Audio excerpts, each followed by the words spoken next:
ये हमारा railway series का 4th वीडियो है और इसमें इंडिया का एक ओवरव्यू देखेंगे। ये पार्ट 2 है।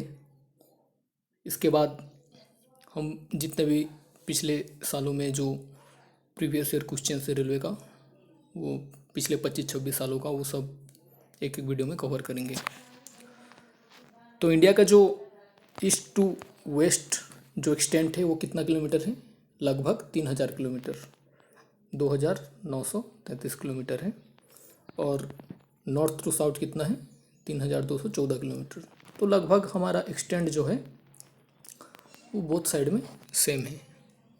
फिर भी नॉर्थ टू साउथ जो है वो थोड़ा ज़्यादा है ईस्ट टू वेस्ट के कंपैरिजन में।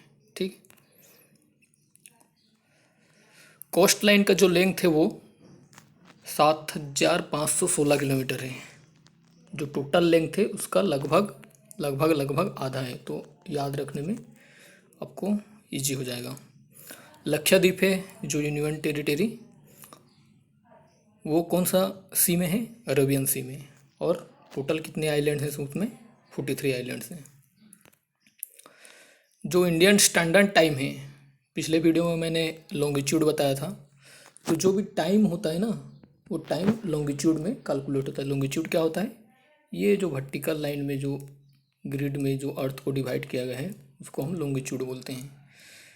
तो जो 82.5 डिग्री जो लॉन्गिट्यूड है ईस्ट में, ईस्ट मतलब जो जीएमटी होता है, ग्रीनविच मीन टाइम, या जो ग्रीनविच में जो लॉन्गिट्यूड पास होता है उसको हम 0 डिग्री लेते हैं। तो 82.5 डिग्री जो ईस्ट वाला है, ईस्ट में मतलब इस साइड में, वेस्ट मतलब इस साइड में। तो हमारा इंडिया कहाँ है? इधर लोकेटेड है।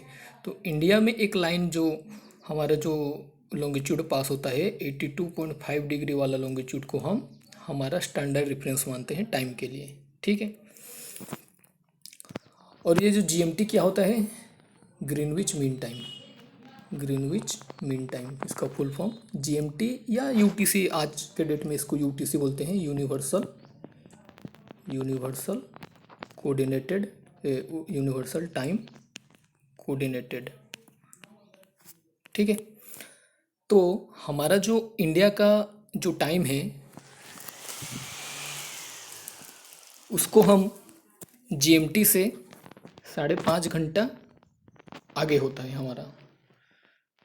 जैसे कि ये लंदन में जीएमटी है, यहाँ से 0 डिग्री लॉन्गिट्यूड पास होता है। यहाँ पे सब कुछ दिन में 12 बजा है। तो हमारा इंडिया में जो टाइम कितना होगा? 5.5 घंटा आगे होगा, मतलब 5:30 बजेगा यहाँ पे शाम का। समझ में आ रहा है? कोई जगह मान लो पाकिस्तान है, पाकिस्तान का क्या होता है? 5 आवर +5 होता है, जीएमटी +5, मतलब ग्रीनविच में जितना टाइम होगा उसी समय पे पाकिस्तान में 5 घंटा आगे का टाइम चल रहा होगा। ठीक है। और एक बात बता दूं, जैसे ये हमारा अर्थ हो गया, सपोज ये हमारा अर्थ है, तो ये ग्रीनविच से 0 डिग्री लॉन्गिट्यूड वाला जो हमारा लाइन पास हो रहा है, तो इसके ईस्ट के तरफ ऐसे जाओगे 180 डिग्री तक।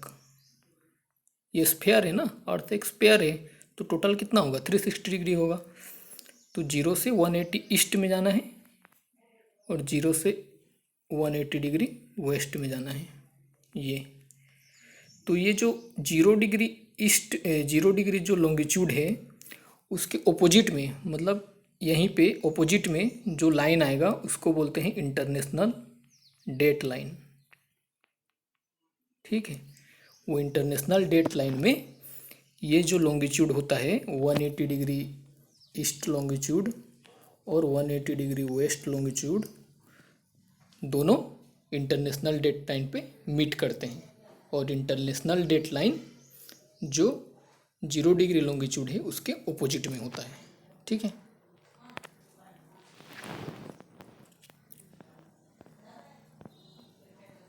ये देखो जो इंडियन स्टैंडर्ड टाइम होता है, यहाँ पे लिखा है इंडियन स्टैंडर्ड टाइम है वो यूटीसी के +5.30 आवर, मतलब वहाँ पे 4 बजा होगा शाम को, तो हमारे यहाँ 9:30 बजा होगा।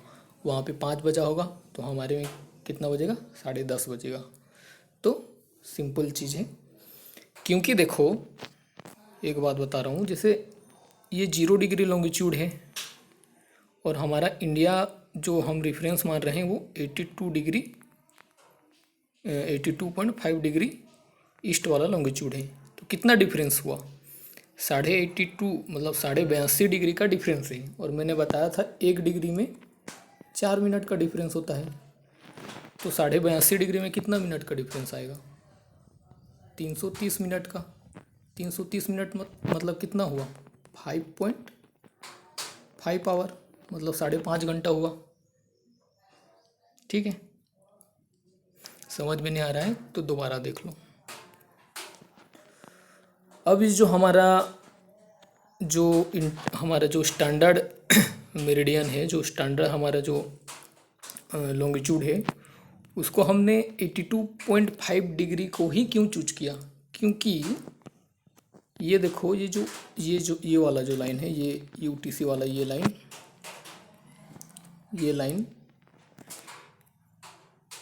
ये लाइन एग्जैक्टली इंडिया को 2 भागों में डिवाइड कर रहा है।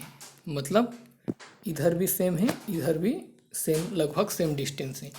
इस लाइन को इसलिए हम स्टैंडर्ड टाइम के लिए रेफरेंस लिए हैं क्योंकि ये इंडिया का एग्जैक्टली लगभग मिडिल में ही पास हो रहा है। तो ज़्यादा हमको डिस्टोर्शन नहीं होगा, मतलब हमको ज़्यादा कॉम्प्लिकेशन नहीं आएगा एक टाइम फ्रेम चलाने में पूरा देश में। नहीं तो एग्जाम्पल के लिए देख लो, यहाँ पे जो अरुणाचल प्रदेश का जो लास्ट पॉइंट है ये समथिंग 92.92 डिग्री लगभग है इसका लॉन्गिट्यूड। इधर का गुजरात का जो लास्ट पॉइंट है उसका 62 डिग्री लगभग लॉन्गिट्यूड है। तो एक्चुअली में अगर आप देखोगे तो इसमें भी कितना डिग्री का, लगभग 70, 22, 24 डिग्री का डिफरेंस है। और जैसे कि मैंने बताया था 1 डिग्री में 4 मिनट, तो 96 मिनट का डिफरेंस आ गया है। सोचो 96 मिनट मतलब लगभग 1.5 घंटा। मतलब यहाँ पे 7 बजा होगा तो ये आगे है, तो यहाँ पे लगभग 8:30 बजा होगा। एक्चुअली में हम अगर इसे मान के लॉन्गिट्यूड के हिसाब में निकालने चले गए तो इस चीज़ को सब एवॉइड करने के लिए हमने क्या किया है, 82.5 डिग्री ईस्ट वाला लॉन्गिट्यूड जो एग्जैक्टली मिडिल में है उसको हम स्टैंडर्ड रेफरेंस मान लिए हैं और उसी के बेसिस में पूरा देश में एक टाइम जोन चलता है। नहीं तो एक्चुअली में क्या है, यहाँ पे सूरज उगेगा 6 बजे सुबह। हमारा जो सूरज हमारे यहाँ पे 6 बजे उगता है ना, हमारे घड़ी में 6 बजे अगर होगा, एक आदमी गुजरात में है, मान लो 6 बजे सूरज उगा है, तो सूरज उगेगा इधर वो टाइम 8 बज गया होगा। समझ रहे हो ना। अगर हम ऐसे नहीं मानेंगे तो, अगर हम इसको रेफरेंस नहीं मानेंगे तो, इसलिए ही इसको बीच में है, इसलिए इसको स्टैंडर्ड मेरिडियन माना गया है। और एक क्वेश्चन पढ़ा था कि ये जो स्टैंडर्ड मेरिडियन होता है इंडिया का, वो कितने स्टेट से पास होके जाता है। तो एक है यूपी, दूसरा है एमपी, तीसरा है छत्तीसगढ़, चौथा है उड़ीसा, पांचवा है आंध्र प्रदेश। तो टोटल 5 स्टेट से इंडियन मेरिडियन, स्टैंडर्ड मेरिडियन पास होता है। ठीक है,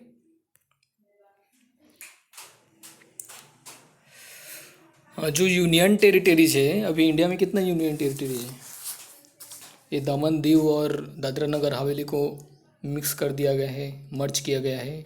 जम्मू कश्मीर उसको फिर लद्दाख एक यूटी बनाया गया है। तो हमारा टोटल यूनियन टेरिटरीज है। अंडमान और निकोबार आइलैंड है, उसका कैपिटल है पोर्ट ब्लेयर। ये यूनियन टेरिटरीज का कैपिटल याद रख लेना। चंडीगढ़ है, चंडीगढ़ का तो चंडीगढ़ है capital. Dadra and Nagar Haveli and दामन दीव, इसको अभी मर्ज कर दिया गया है। ठीक है, इसका कैपिटल है दामन। दिल्ली का है न्यू दिल्ली, जम्मू एंड कश्मीर का है श्रीनगर और जम्मू।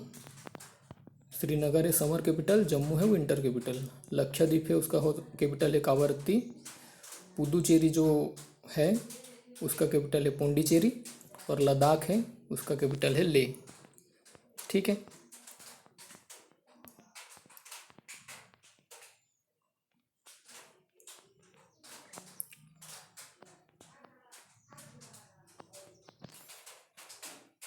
और इसमें एक ये इम्पोर्टेंट एक चीज़ ये है कि हाँ, अभी जो रीऑर्गेनाइज होने के बाद हमारा कितना है, 28 स्टेट्स हैं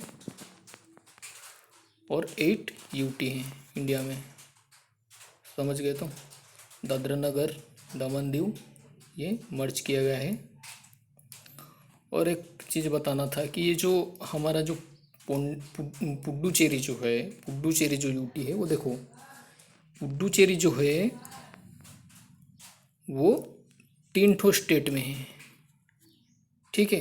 पुडुचेरी कौन कौन से जगह को मिलके हुआ है? यानाम जो आंध्र प्रदेश में है ये, पुडुचेरी और करईकाल जो है ये दोनों पड़ता है तमिलनाडु में, और माहे हैं केरल में। तो जो पुडुचेरी जो यूनियन टेरिटरी है उसमें 4 जगह आते हैं जो कि 3 ठो राज्य में हैं। एक है यानाम जो आंध्र प्रदेश में पड़ता है, पुडुचेरी और करईकाल तमिलनाडु में पड़ता है, और माहे जो है वो केरल में पड़ता है, और पुडुचेरी का कैपिटल है पौंडीचेरी।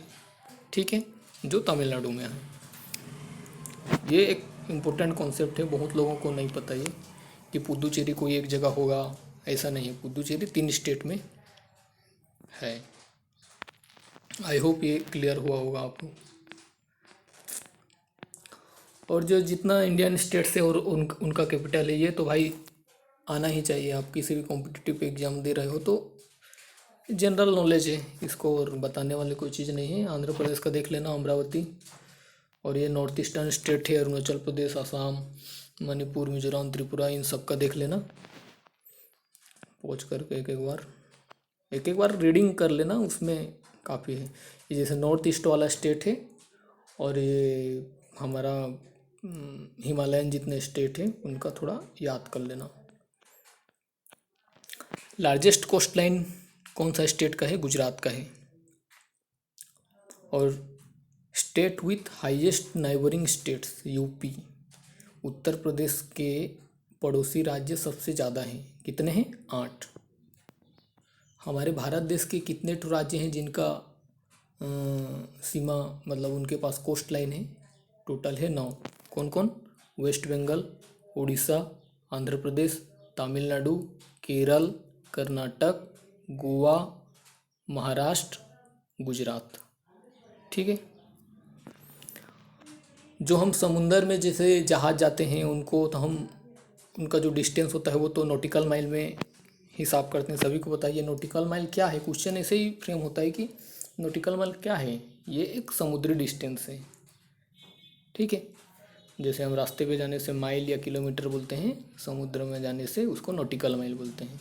और एक नॉटिकल माइल मतलब 1.82 किलोमीटर। ट्रॉपिक ऑफ कैंसर जो है, ट्रॉपिक ऑफ कैंसर अब ये बता, मैंने लैंगिट्यूड लेटीट्यूड पढ़ाया था, तो वो जो ट्रॉपिक ऑफ कैंसर है वो एक लेटीट्यूड है या लॉन्गिट्यूड है, बताना। ठीक है।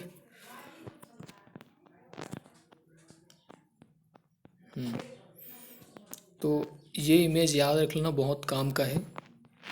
मैंने बताया था ये लाइन होता है वो, ये लेटीट्यूड होता है, ये लाइन होता है वो लॉन्गिट्यूड होता है।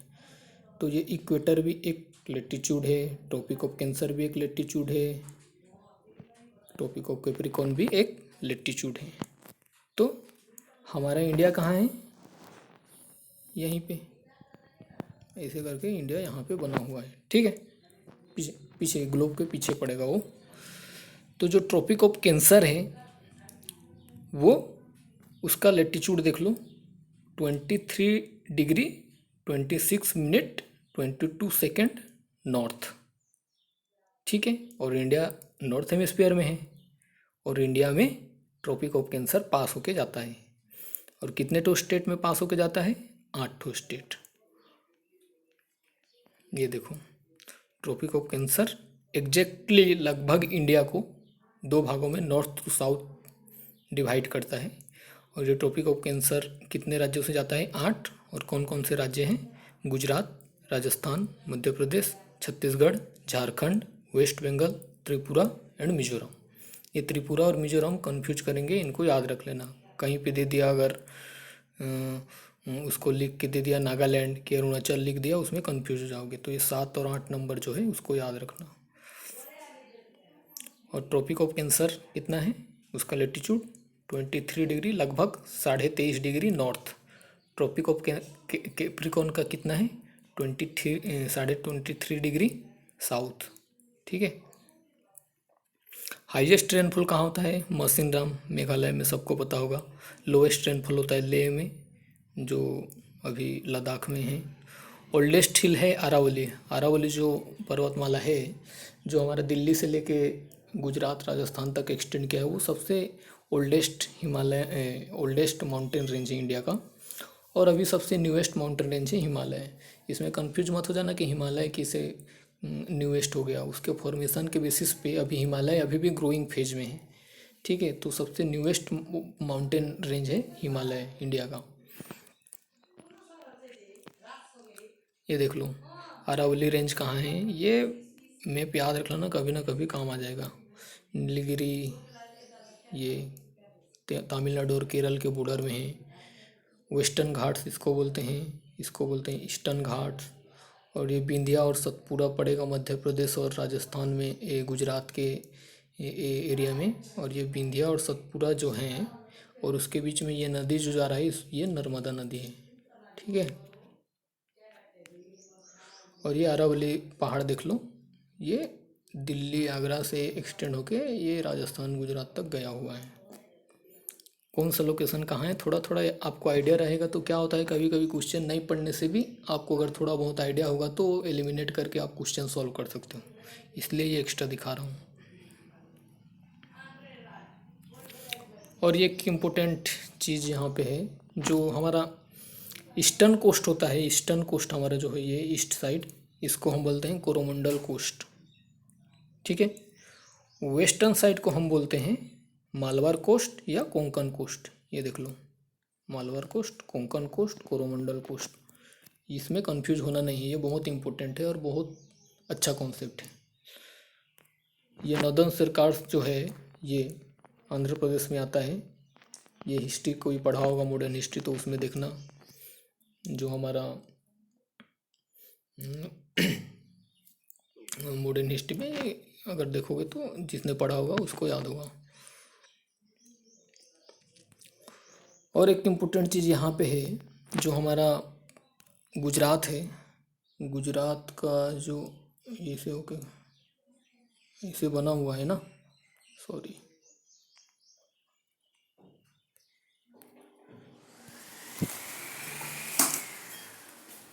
ये जो ये वाला पोर्शन है ये गल्फ ऑफ कच्छ है, और ये वाला पोर्शन है ये है गल्फ ऑफ खंबात। ठीक है। कच्छ ऊपर में है, खंबात नीचे में है। कहाँ कहाँ गल्फ ऑफ कम्बे या गल्फ ऑफ खंबात है? दीव और दामन के बीच में।